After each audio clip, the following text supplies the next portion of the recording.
ইসলাম গোলাম মুর্তজা বিরতির আগে গোলাম মুর্তজা আমি যেটা বলছিলাম যে আমি এখন কার্পেটের নিচে ময়লা রেখে দিব না ময়লাটা পরিষ্কার করব। আমি ওই নীতিতে বিশ্বাস করি যে ময়লাটা পরিষ্কার করতে হবে, আর ময়লাটি যখন পরিষ্কার করব তখন সেই ময়লা পরিষ্কার করার জায়গাটিতে কিছু ধুলা উড়বে। এখন সেই ধুলা আমার চেষ্টা থাকবে কত কম উড়িয়ে সেটিকে পরিচ্ছন্ন করা যায়। এখন এইখানে অবশ্যই এই শিশু বা কিশোরদের চেহারা না দেখিয়ে তাদের কথাটা প্রচার করা দরকার ছিল। সেই দিক দিয়ে যদি চেহারা না দেখিয়ে প্রচার করা হতো, আমি একেবারে শতভাগ এই রিপোর্টটার পক্ষে থেকে, যে রিপোর্টার কাজ করেছে, যে টেলিভিশন এটি প্রচার করেছে, সেটিকে আমি শতভাগ প্রশংসা করতাম। শতভাগ প্রশংসা না করলেও এই জায়গাটি আমি এথিক্যাল জায়গাতে যতখানি রিপোর্টার, তার বাইরে রিপোর্টিং এর পরবর্তীতে যাদের দেখার দায়িত্ব ছিল, তারা যদি এই কাজটি একটু করতেন, তাহলে আমরা যারা এখন এই কাঠগড়ায় দাঁড়িয়ে কথা বলছি, এটা তো আমার দায়, আপনার দায়, সবার দায়, সম্পাদকীয় জায়গার কাজ, তাদের সবার দায়। তো ওটি না হলে হতো, না হলে ভালো হতো ওই কাজটি করা গেলে। আর একটি প্রসঙ্গ এসেছে যে এই রিপোর্টটি, কেউ কেউ অনুরোধ বলছেন যে এই রিপোর্টটি করা ঠিক হয়নি, কেউ কেউ বলছেন যে এটি এথিক্যালি যেহেতু যায় না, এটি এখন উইথড্র করে নেওয়া উচিত। কিন্তু এই জায়গাটিতে আমার বক্তব্য, মঞ্জু ভাই যেটা বলেছেন যে আমাদের সাংবাদিকতার তো আরো অনেকগুলো দায়িত্বের মধ্যে একটি সমাজে কি ঘটছে সেই জিনিসটিকে দেখানো তো আমার দায়িত্ব।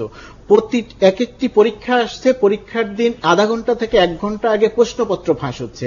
আমরা গণমাধ্যমে বিষয়গুলো নিয়ে সেইভাবে রিপোর্ট করছি না। কেন করছি না? এটি আমাদের কোন এথিক্সে বাধা দিচ্ছে আমি জানি না। আজকে যে এই যে শিশু কিশোরদের যে দেখাচ্ছি, এই দায়িত্ব ওই শিশু কিশোরদের নয়, এই দায়িত্ব আমাদের দায়। এই কারণে গত প্রায় 10 বছর ধরে এই যে এক নাগারে প্রশ্নপত্র ফাঁসের যে উৎসব শুরু হলো, মেডিকেলের পরীক্ষা থেকে শুরু করে প্রাইমারি স্কুল পর্যন্ত, আমরা কেউ এটিকে স্বীকার করলাম, কেউ এটিকে অস্বীকার করলাম, কেউ এটিকে ধামাচাপা দিলাম। এটা তো আমি এর নিয়ে তো খুব বড় কোনো কাজ করলাম না। আমি পরীক্ষায় পাশ করানোটাকেই প্রধান ব্যাপার করে নিলাম। এই দায় কি শিশু কিশোরদের? ওরা কি বলেছিল যে আমাকে পাশ করিয়ে দাও? আমরা আমাদের সিস্টেম দিয়ে, আমরা আমাদের নীতির দুর্বলতা দিয়ে এই কাজটি আমরা করেছি। সুতরাং এই রিপোর্টটি আমাদের শিক্ষা ব্যবস্থার যে ক্রম অবনতিশীল একটি জায়গাতে আছি, একটি দেশ 45 বছর বয়স, সেই দেশের এত প্রতিকূলতার মধ্যেও, আমি শেষ করি, এত প্রতিকূলতার মধ্যেও সেই দেশের অর্থনীতি এগিয়ে যাচ্ছে।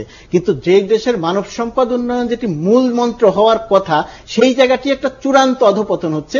শিক্ষা মন্ত্রণালয়, আমাদের শিক্ষাবিদ, আমাদের গণমাধ্যম, কারো কাছে এই বিষয়টি যতটা গুরুত্ব পাওয়ার কথা ছিল ততটি গুরুত্ব পায় নাই। সুতরাং এই শিশু কিশোরদের লজ্জা নয়, লজ্জা আমাদের সবার, লজ্জা অভিভাবকদের, লজ্জা শিক্ষাবিদদের, লজ্জা রাজনীতিবিদদের।